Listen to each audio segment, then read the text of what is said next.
Thank you, Commissioner Dykes. In particular, question about the Ellington landfill and what improvements are going to be taking place with this funding.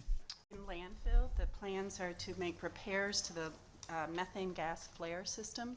These are both a combination of maintenance problems and some capital improvements that are needed, and also to provide drinking water filtration systems to a couple of homes surrounding the landfill that we're currently offering and providing bottled water to as a short-term solution to the detection of polyfluorinated alkyl substances, or also known as PFAS. So we are working to assess further whether there's other homes involved, but at this time we're looking for some ability to put in those treatment systems for a couple of homes. And through you, Governor, so would this be allow for other homes to have access to funding as well for treatment systems and bottled water? It would depend upon the testing results.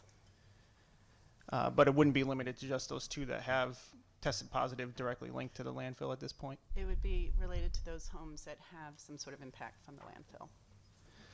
Okay, and is there any funding available within the $750,000 to try to address the actual cause of the contamination at the landfill? Some water treatment perhaps at the actual landfill site rather than at the well in the home? So at the Ellington landfill, it's not the type of landfill that collects the leachate in a way that it can be treated. That's true of other landfills, but not this one.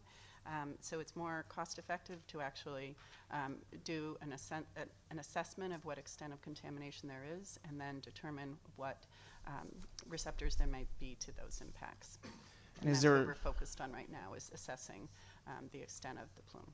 Thank you. And is there any idea of what the time frame is on that assessment? Because as you know, this landfill borders both East Windsor and Ellington, and homes are most likely going to be affected and potentially in both towns. So depending upon resources and funding, we anticipate that going on all during next year, all during calendar year 20. And is there any resources available for anybody who suspects that they might be contaminated now before those test results come in? Because my understanding that it takes several weeks for these test results to be confirmed.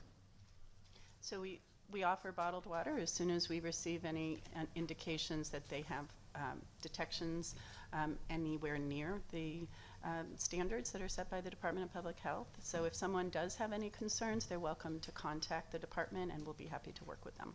Okay, thank you. I thank you for those answers, and this is an ongoing issue, and I applaud the governor for his efforts on the PFAS task force and the recommendations that they're making, because it is an issue that's facing many different communities across the state. So I thank the commissioner and her staff for addressing this issue, or attempting to do it as fast as possible to help these families that are contaminated because of the landfills that now the state is taking on the legacy responsibilities for. Thank you, Governor.